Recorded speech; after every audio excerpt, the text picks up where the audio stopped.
할렐루야. 2020년 11월 11일 수요예배를 시작하겠습니다. 다 함께 사도신경으로 우리의 신앙을 고백하겠습니다. 나는 전능하신 아버지 하나님, 천지의 창조주를 믿습니다. 나는 그의 유일하신 아들, 우리 주 예수 그리스도를 믿습니다.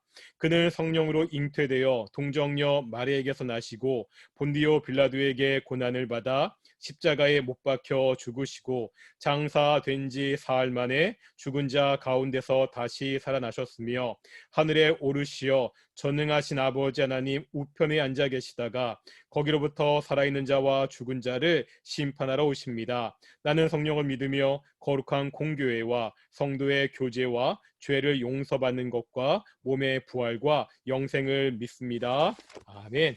다 함께 찬송하시겠습니다. 찬송가 435장입니다. 찬송가 435장 다 함께 찬양하시겠습니다. 435장 나의 영원하신 기업입니다. 나의 영원하신 기업 생명보다 귀하다. 나의 갈 길 다가도록 나와 동행하소서. 주께로 가까이 주께로 가오니 나의 길 다가도록 나와 동행하소서. 세상 부귀한이람과 모든 명예 버리고 험한 길을 가는 동안 나와 동행하소서.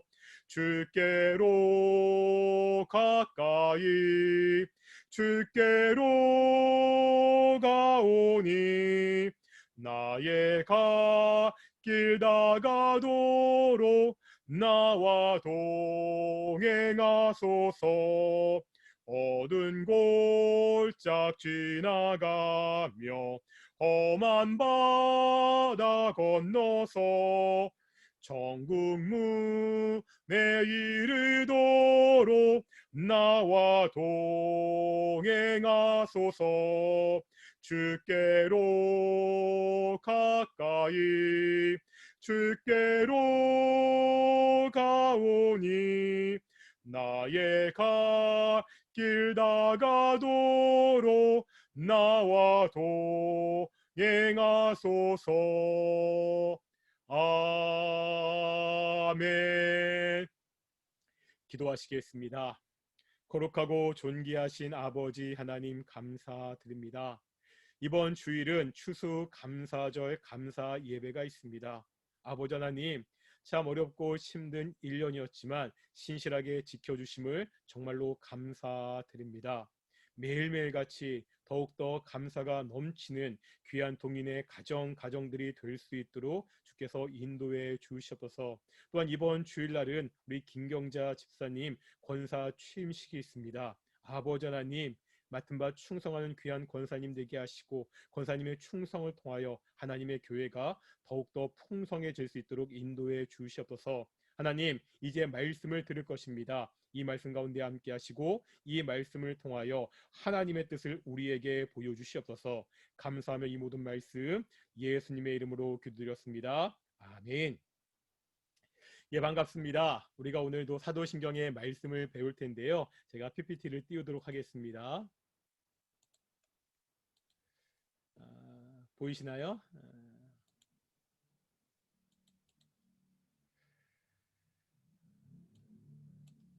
우리가 지금 그동안 사도신경의 말씀을 배웠는데 우리가 그동안 배운 것들을 다 복습할 수는 없고 그냥 가장 기본적인 거 사도신경의 구조만 또 한 번만 짚고 넘어가고 우리가 계속 진도 나가겠습니다.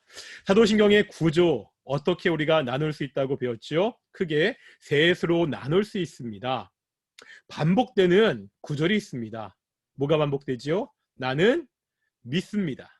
나는 믿습니다. 나는 믿습니다. 그래서 나는 믿습니다. 나는 믿습니다. 나는 믿습니다. 이렇게 반복이 됩니다. 그래서 첫 번째 나는 믿습니다. 누구를 믿는 거죠? 성부 하나님을 믿습니다. 두 번째, 나는 믿습니다. 누구를 믿는 거죠? 성자 예수님입니다. 마지막으로 세 번째, 나는 믿습니다. 누구를 믿는 거죠? 성령 하나님입니다. 이렇게 사도신경은 내가 믿는 성부 하나님이, 성자 예수님이, 성령 하나님이 어떠한 분인지를 고백하는 구조로 되어 있습니다. 우리가 그동안 10월 달에는 이 중에서 나는 믿습니다, 성부 하나님에 대해서 배웠고요. 우리가 지난주부터 성자 예수님에 대해서 배우고 있지요. 그래서 나는 믿습니다, 예수님을 믿는데, 사도신경에 보면 예수님이 누구신지에 대해서 여러 가지로 말씀하고 있습니다. 그래서 이것도 크게 둘로 나눌 수 있다고 말씀드렸죠. 빙과 두잉입니다. 빙은 예수님의 존재, 두잉은 예수님의 사역입니다. 사도신경을 보면 예수님은 누구신가 이야기할 때 예수님은 유일하신 아들이다, 이렇게 고백합니다. 그 다음 뭐라고 고백하죠? 우리의 주가 되신다, 이렇게 고백합니다. 마지막으로 뭐죠? 예수님이 우리의 그리스도가 되신다. 그래서 사도신경은 세 가지로 예수님이 누구신지를 고백합니다. 첫 번째가 유일하신 아들, 두 번째가 우리의 주님, 세 번째가 그리스도입니다. 그리고 예수님이 하신 일, doing, 사역을 이야기하는데 우리가 다음에 쭉 보겠지만 좀 특이한 방법으로 이러한 것을 하셨다, 이런 식이 아니라 예수님이 이 땅에 오셔서 어떠한 상황에 어떠한 위치에 처하시는지를 중심으로 해서 예수님이 하신 일을 설명하고 있습니다. 우리가 이 중에서 지난주에는 먼저 원래 유일하신 아들 우리 주를 배워야 되는데, 우리가 가장 많이 알고 익숙하지만 잘 알지 못하는 예수 그리스도, 이 말이 어떤 뜻인지를 배웠습니다. 예수 그리스도, 이게 항상 아쉬운데요. 이게 앞에 있으면 제가 직접 가서 좀 여쭤보고 질문하고 대답받고 너무너무 좋을 텐데 이게 안 되니까 참 아쉬운데, 더 좋을 수도 있으시죠. 예수 그리스도, 어떤 뜻이죠? 이 말이 예수라는 단어와 그리스도라는 단어, 이 두 단어가 그냥 합해진 단어가 아니라고 말씀드렸습니다. 그냥 예수, 그리스도, 이게 그냥 두 호칭을 그냥 붙여놓은 것이 아닙니다. 뭐라고 말씀드렸죠? 예수가 영어로 Jesus, 그 다음에 그리스도는 크라이스트입니다. 근데 영어로 보면 이 지저스와 크라이스트 사이에 한 단어가 들어있으면 좋다고 말씀드렸습니다. is. 그래서 예수 그리스도는 Jesus is Christ. 어떤 뜻이에요? 예수가 그리스도다. 그러니까 예수 그리스도, 그냥 두 단어를 붙여서 한 호칭을 만든 것이 아니라 예수님이 바로 그리스도가 되십니다, 한 문장인 거예요. 예수가 그리스도다, 이 문장, 이 신앙 고백을 담아있는 예수님의 호칭이 예수 그리스도입니다. 이 중에서 예수란 이름의 뜻은 뭐라고 말씀드렸죠? 마태복음 1장 21절에 보면 무슨 뜻이죠? 백성 중에서 구원할 자. 그러니까 예수라는 이름의 뜻 자체에는 어떤 뜻이 있다고요? 구원자라는 뜻이 있습니다. 그런데 당시에 보면 이 뜻이 너무 좋잖아요. 구원자, 구원자. 그래서 우리가 알고 있는, 우리가 믿고 있는 예수님 말고도 이 예수라는 이름을 가진 많은 사람들이 있었습니다. 그렇기 때문에 우리가 믿는, 우리가 알고 있는 그 예수님을 당시에 여러 사람들과 우리가 분리하기 위해서, 우리가 구별해서 부르기 위해서 예수님의 출신 지역을 그 앞에 붙여서 예수님을 부른다고 말씀드렸습니다. 예수님이 어디 출신이시죠? 태어나기는 베들레헴에서 태어나셨지만 어디에서 자라셨습니까? 나사렛에서 자라셨습니다. 그래서 예수님을 부를 때 마태복음 21장 11절에 보면 나사렛 예수라고 부릅니다. 이 말은 특별한 의미가 아니라 당시에 있던 그 많은 예수들 중에서 나사렛 출신 목수 요셉의 아들, 그 예수님, 우리가 아는 예수님을 구별해서 부르는 말이 나사렛 예수입니다. 예수라는 이름에는 구원자라는 너무나 귀한 뜻이 있지만 이 예수라는 이름 자체는 사람의 이름, 보통 사람들이 짓는 인간적인 이름이었습니다. 그런데 이 나사렛 출신의 요셉의 아들 예수가 누가 된다는 거예요? 그리스도가 된다. 이것이 신앙 고백입니다. 그래서 요한복음 1장 41절에 보면 예수에 대해서 그리스도 메시아란 말이 나오고 있습니다. 이 메시아라는 말은 히브리어입니다. 이 그리스도는 헬라어예요. 그러니까 구약 성경에 보면은 메사이아 이렇게 나오고 있거든요. 구약 성경에 메시아라고 나온 그 단어가 신약 성경에 와서 헬라어로 바뀌면서 단어가 바뀌는 거죠. 번역된 겁니다. 어떻게 번역됐어요? 그리스도. 그러니까 그리스도나 메시아나 똑같은 말입니다. 예수가 그리스도다 이 말의 뜻은 예수가 메시아 이런 뜻입니다. 그럼 구약에서 메시아 어떤 의미를 가지고 있다고 말씀드렸죠? 그리스도 그 말 자체의 뜻은 뭔가요? 기름 부은 받은 자 이런 뜻을 가지고 있습니다. 기름 부음을 받았다는 게 어떤 뜻이 있었죠? 우리가 구약에 보면 어떠한 사람을 특별한 직분에 임명할 때 그 머리에 기름을 부어서 이렇게 임명합니다. 목사를 임명할 때나 장로님들 임명할 때 이렇게 안수하잖아요. 그것과 마찬가지로 구약 시대에는 순결한 기름을 부어서 그 사람을 그 직분에 임명했습니다. 이렇게 기름을 부어서 임명했던 특별한 세 가지 직분이 있었죠. 첫 번째가 왕입니다. 두 번째가 제사장입니다. 마지막으로 선지자입니다. 그러니까 이 메시아, 이 말에는 어떤 뜻을 가지고 있는 거예요? 이스라엘 백성들이 메시아를 기다렸는데 메시아를 기다렸단 말은 어떤 분 뜻이에요? 이 땅의 왕으로, 제사장으로, 선자로 와서 우리를 구원할 우리의 구원자를 기다렸다는 뜻이 됩니다. 그래서 정리하자면 예수 그리스도 이 말은 어떤 뜻이 된다고요? 그냥 예수 그리스도 이 말이 아니라 예수가 그리스도다 이런 뜻을 가지고 있습니다.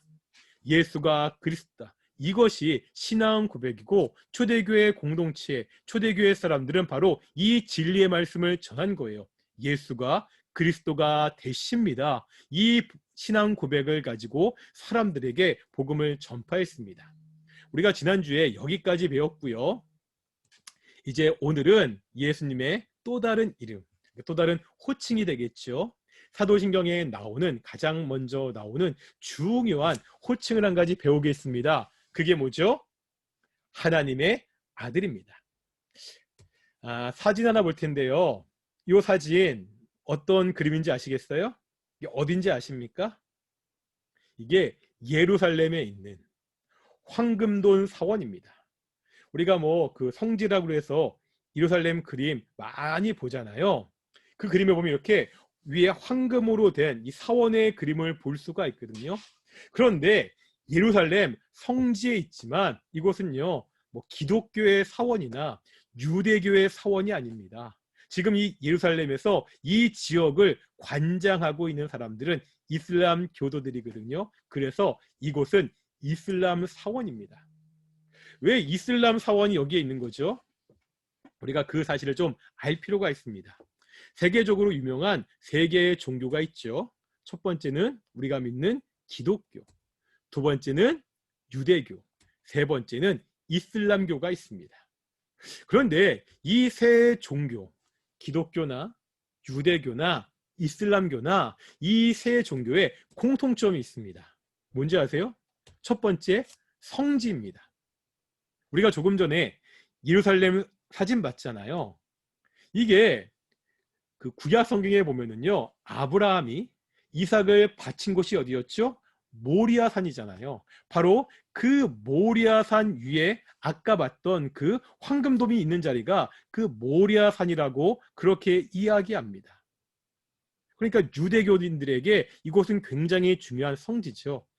이슬람 교도들에게도 마찬가지입니다. 예루살렘은 어떤 곳이냐면 바로 그곳에서 이슬람의 창시자, 지도자가 누구였습니까? 마호멧이죠. 마호멧이 하늘로 승천했다고 믿는 거예요. 그러니까 이슬람 교도들에게도 예루살렘은 성지입니다. 우리 기독교인들은 당연히 구약 시대부터 계속해서 내려왔고 예수님이 주로 활동하시고 십자가에서 못 박히 돌아가신 그 도시가 어디죠? 예루살렘이잖아요. 그러니까 기독교인들한테도 이 예루살렘은 성지입니다. 유대교나 이슬람교나 기독교나 다 이 예루살렘이라는 도시를 성지로 그렇게 믿고 있습니다. 두 번째 공통점이 있습니다. 뭐죠? 구약 성경입니다. 유대인들은요, 구약 성경을 믿죠. 구약 성경만 믿어서 문제지만 구약 성경을 믿습니다. 그 희한한 건요, 이슬람 교도들도 이 구약 성경을 믿습니다. 구약 성경을 인정하는 거예요. 마지막, 우리 기독교인들도 당연히요, 구약 성경을 하나님의 말씀으로 믿고 있습니다.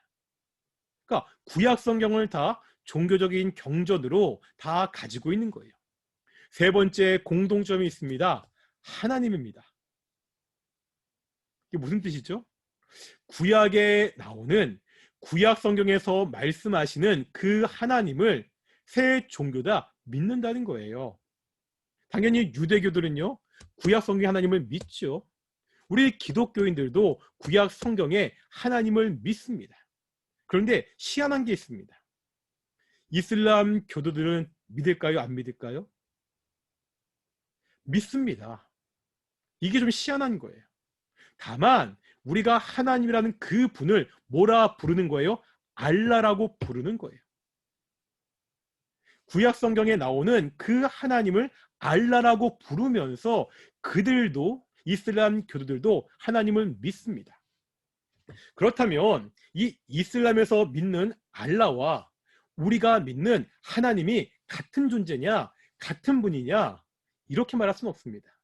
그냥 형식적으로 보면, 겉으로 보면 유대인들이나 우리 기독교인들이나 심지어 이슬람 교도들도 구약 성경에 나오는 그 하나님을 믿는다고 고백을 하는데 이 하나님이 똑같지 않다는 겁니다. 왜 그러죠? 기독교, 유대교, 이슬람교가 갈라지는 차이점이 있습니다. 갈라지는 지점이 있습니다. 그 지점이 뭐예요? 바로 예수님이 누구신가입니다. 유대교, 기독교, 이슬람교 이 세 종교가 성지도 같고요. 구약 성경도 믿고요. 하나님도 믿는데 이 세 종교의 차이점, 이 세 종교가 전혀 다른 종교가 하는 다른 종교가 되도록 만드는 가장 근본적인 차이점이 바로 예수님이 누구신가입니다. 물어보겠습니다. 이슬람 교도들은 예수님을 믿을까요? 안 믿을까요? 이슬람 교도들도 예수님을 믿습니다. 믿기는 믿는데 어떻게 믿어요? 우리가 믿는 것처럼 예수님을 하나님의 아들로 믿는 것이 아니라 예수님을 선지자 중에 한 사람으로 믿습니다. 그러니까 구약의 모세나 아브라함이나 엘리야나 이사야나 위대한 선지자들 있잖아요. 그 위대한 선지자들의 한 명으로 예수님을 믿고 있습니다. 아랍어로 예수님이 이시아입니다. 이시아. 그러니까 이슬람 교도들도 이시아를 믿는 거예요. 근데 어떠한 이시아를 믿는다고요? 선지자 이시아를 믿습니다. 물론 그들에게 있어서 그 모든 선지자 중에 가장 위대한 선지자는 예수님이 아니라 누구겠어요? 이슬람교를 창시한 마호멧이 되는 겁니다. 어쨌든 이슬람 교도들은 예수님을 선지자 중에 한 명으로 믿습니다.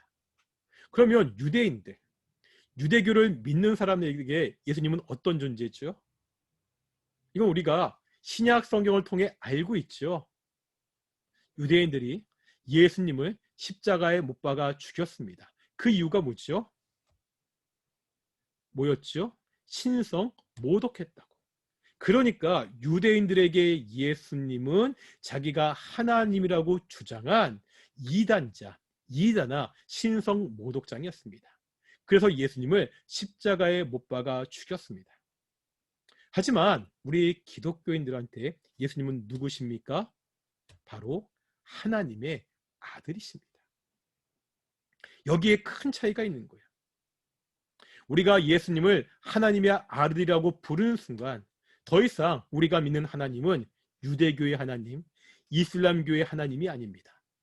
우리가 앞에 성부 하나님을 배울 때 잠깐 이야기했지만 바로 삼위일체 하나님, 성부와 성자, 성령, 삼위가 하나 되시는 그 하나님을 믿는 거예요.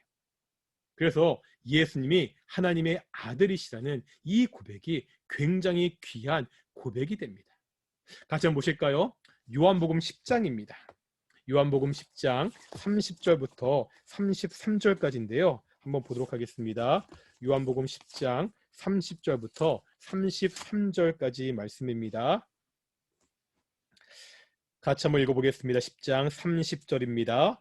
나와 아버지는 하나이니라 하신대 유대인들이 다시 돈을 들어 치러 하거늘 예수께서 대답하시되 내가 아버지로 말미암아 여러 가지 선한 일로 너희에게 보였거늘 그 중에 어떤 일로 나를 돌로 치려 하느냐.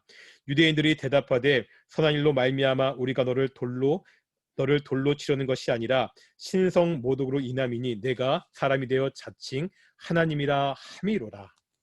이게 지금 무슨 말입니까? 먼저 30절에 보면 예수님이 나와 아버지는 하나가 되었다 이렇게 말씀하고 있습니다. 그러니까 31절에 유대인들의 반응이 나오고 있죠. 유대인들의 반응이 뭐예요? 돌을 들어 예수님을 죽이려 하고 있습니다. 그러자 32절에서 예수님이 묻고 있죠. 내가 여러 가지 선한 일로 너희에게 보였는데 선한 일을 했는데 그 중에서 어떤 일 때문에 나를 돌로 쳐 죽이려 하느냐 이렇게 묻고 있습니다. 그러자 유대인들이 33절에서 대답하고 있습니다. 뭐라 대답하죠? 선한 일로 말미암아 우리가 너를 돌로 치려는 것이 아니라 무슨 말이에요? 유대인들도 인정한다는 거예요. 예수님이 뭐 하셨죠? 병든 자를 고치시고 아픈 자를 일으켜 세워주시고 가난한 자들에게 먹을 것을 주시고 수많은 기적과 또한 좋은 말씀을 하셨습니다. 그 모든 일들이 선한 일이라는 것을 인정한다는 거예요. 우리가 네가 했던 그 선한 일로 돌로 치려는 것이 아니라 이유가 뭐라고요? 신성 모독으로.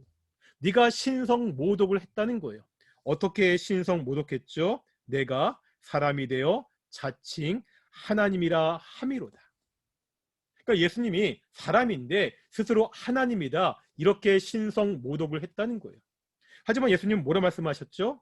지금 다시 한번요. 30절에 보면 내가 하나님이다 이렇게 말한 것이 아니라 뭐라 말씀하신 거예요? 나와 아버지는 하나이라 이렇게 이야기했습니다. 그러니까 예수님은 하나님을 아버지라 불렀어요. 다시 말하면 예수님은 하나님의 아들이 됩니다. 이 말을 듣고 유대인들은 어떻게 이해하는 거예요? 아, 저가 스스로를 하나님이라 자칭하는구나 이렇게 이야기했습니다. 왜 그렇죠? 이런 겁니다. 사람의 아들은 뭐죠? 사람이죠. 욕은 아니고요. 개의 새끼, 개의 자식은 뭐예요? 역시 똑같이 개가 되는 겁니다. 고양이의 새끼는 고양이죠. 소의 새끼는 송아지 역시 소입니다. 누군가의 아들이라고 이야기하는 것은 바로 그 아들이 그 자체가 된다는 거예요. 우리가 예전에 보면 왕들이요 자기를 뭐라 불렀죠? 신의 아들이라고 불렀습니다. 아니 기왕이면 내가 신이다 이렇게 말해도 되는데 왜 왕들이 자기를 신의 아들이라고 불렀습니까? 이게 겸손하게 부른 게 아니에요. 신의 아들은 누구예요? 신입니다. 그러니까 자기를 신의 아들이라고 부르는 거는 내가 누구라는 거예요? 신이라고 그렇게 말하는 거예요. 그러니까 예수님이 하나님의 아들이다 이렇게 부르는 것은 이 말 속에 어떠한 신앙 고백이 담겨져 있는 거예요? 예수님이 바로 하나님이십니다. 이런 신앙 고백이 이 말 속에 담겨져 있습니다. 예수님이 하나님의 아들이십니다. 어떤 뜻이라고요? 바로 예수님이 하나님이십니다. 이런 신앙 고백입니다. 그러니까 유대인들이 네가 사람이면서 자칭 하나님이라고 이야기하는구나 분해서 신성 모독했다고 예수님을 돌로 치료했습니다. 예수가 하나님의 아들, 하나님이라는 고백은 참으로 놀라운 고백입니다. 우리가 사진 하나 볼 텐데 이 사진이 어떤 사진이냐면요. 혹시 로마를 가보시면 그 로마 외곽에 보면은요. 카타콤이라고 있습니다. 들어보셨죠? 카타콤이 뭐죠? 초대 로마의 신자들이, 그러니까 원래는 그 로마 주변에 있던 공동 묘지였습니다. 그런데 이 공동 묘지가 우리에게 어떠한 의미가 있습니까? 어떤 의미가 있죠? 바로 로마 시대 우리 초기 기독교인들이 이 공동 묘지에서 이 묘지에 모여 하나님께 함께 모여서 예배를 드렸습니다. 제가 배낭여행할 때 로마를 갔었거든요. 이때 이 카타콤도 방문한 적이 있습니다. 이 카타콤에 갈 때는요, 이게 지하거든요. 반드시 가이드와 함께 내려가야 됩니다. 그 가이드가 신부님이신데 가이드 없이요, 이 지하 카타콤을 들어가면 여기가 미로처럼 길이 얽혀져 있어서 결국 길을 잃고 거기서 죽을 수밖에 없습니다. 뭐 진짜인지 그때 신부님이 우리를 놀려고 했던 말인지 모르겠는데 예전에 일본의 관광객 한 명이 같이 들어갔다가 가이드를 따라가다가 그냥 궁금하다고 자기 혼자 딴 길로 가다가 길을 잃고 결국 뭐 시신으로 발견됐다 뭐 그런 말씀도 하시더라고요. 그러니까 그만큼 복잡한 미로 같은 이 지하 묘지에 모여서 우리 신앙의 선배들이 그들의 믿음을 지키기 위해서 그렇게 예배를 드렸습니다. 그러다 보니까 길이 굉장히 복잡하잖아요. 길을 모르겠잖아요. 그래서 이 카타콤에 길을 방향을 표시하는 표시를 했습니다. 표시가 뭐죠? 무슨 그림이에요? 물고기 그림입니다. 물고기 그림을 가지고요, 이 방향을 표시한 거예요. 그래서 이 물고기 그림이 초대 우리 기독교의 상징이 됩니다. 그러면 뭐 화살표도 있고요. 여러 가지 표시가 있을 텐데 왜 하필이면 이 물고기를 가지고 표시를 했습니까? 이유가 있습니다. 이런 거 보셨죠? 이렇게 물고기 그림이 있고 이 안에 글자가 써 있는 거. 옛날에는 뭐 차에도 많이 붙여놓고 그랬었는데 요즘은 많이 보이진 않는데 이런 그림 보신 적 있으시죠? 이게 뭐냐면은요. 이게 그 안에 있는 말이 이런 겁니다. 이게 헬라어에서 그 머리 첫 글자만 단어에서 딴 거거든요. 밑에 걸 읽어보면 예수스 크리스토스 세우 히오스 소테르, 이게 어떤 뜻이냐면 예수 그리스도 하나님의 아들 구원자 이런 뜻이 됩니다. 그래서 거기서 이 단어에서 예수에서 가장 앞 글자, 크리스토스에서 가장 앞 글자 이렇게 해서 앞 글자를 떼면은 몇 개 단어가 되는 거죠? 하나, 둘, 셋, 넷, 다섯 글자가 되는데 이 다섯 글자를 발음 그대로 읽으면은 익투스가 됩니다. 그래서 이 물고기 그림에 쓰여져 있는 이 단어가 뜻이 뭐라고요? 익투스예요. 그런데 익투스는 무슨 뜻이냐? 물고기라는 뜻을 가지고 있습니다. 희한하죠? 익투스가 물고기라는 뜻이 있는 거예요. 그러니까 물고기 그림을 그려놓고 거기다 뭐라고 쓴 거예요? 물고기 이렇게 쓴 거예요. 왜 썼습니까? 이 그림을 보고 이것이 물고기인지 몰라서입니까? 그렇지 않습니다. 익투스 물고기라고 읽지만 초대교회 성도들은 이렇게 읽으면서 뭐 했다는 거예요? 거기에 신앙 고백을 담갔다는 거예요. 어떠한 신앙 고백? 예수 그리스도 하나님의 아들 구원자. 예수가 그리스도다. 예수가 하나님의 아들이다. 이 신앙 고백을 가지고 그 지하 묘지에서 그 어두컴컴한 곳에서 밤중에 모여서 하나님께 예배드렸습니다. 심지어 예수가 하나님의 아들, 나의 하나님이십니다. 이 신앙 고백 때문에 초대교회 성도들은 콜로세움 원형 경기장에서 죽어가기도 했습니다. 우리는 쉽게 예수가 하나님의 아들입니다. 이렇게 고백하지만 이 고백에는 초대교회 교인들의 피 흘리는 그 신앙 고백이 깔려있는 귀한 고백이 예수가 하나님의 아들이라는 고백입니다. 우리가 오늘은 여기까지만 보겠습니다. 오늘은 우리가 예수님이 누구신지 중에서 예수 그리스도 지난주에 배운 걸 복습했고요. 두 번째 뭘 배웠죠? 예수가 하나님의 아들이시라는 것. 우리를 구원하기에 이 땅에 오신 바로 하나님이라는 그 사실을 배웠습니다. 같이 기도하시겠습니다. 거룩하고 존귀하신 아버지 하나님 감사드립니다. 오늘도 하나님의 말씀을 통하여 하나님을 좀 더 알게 하심을 감사드립니다. 하나님의 아들 예수 그리스도가 이 땅에 구원자로 오심을 정말로 감사드립니다. 우리 믿음의 선배들이 예수님이 하나님의 아들이라는 이 신앙 고백을 지키기 위해서 무덤에서 예배드렸고 원형 경기장에서 죽어갔듯이 우리가 이 사실을 잊지 않고 예수가 하나님의 아들이라는 이 신앙 고백을 가지고 살아가는 귀한 성도들이 될 수 있도록 인도해 주시옵소서. 감사하며 이 모든 말씀 예수님의 이름으로 기도드렸습니다. 아멘. 주기도문 하시겠습니다. 하늘에 계신 우리 아버지, 아버지 이름을 거룩하게 하시며 아버지의 나라가 오게 하시며 아버지의 뜻이 하늘에서와 같이 땅에서도 이루어지게 하소서. 오늘 우리에게 일용할 양식을 주시고 우리가 우리에게 잘못한 사람을 용서하여 준 것 같이 우리 죄를 용서하여 주시고 우리를 시험에 빠지지 않게 하시고 악에서 구하소서. 나라와 권능과 영광이 영원히 아버지의 것입니다. 아멘. 이것으로 모든 예배 마쳤습니다. 예, 감사합니다.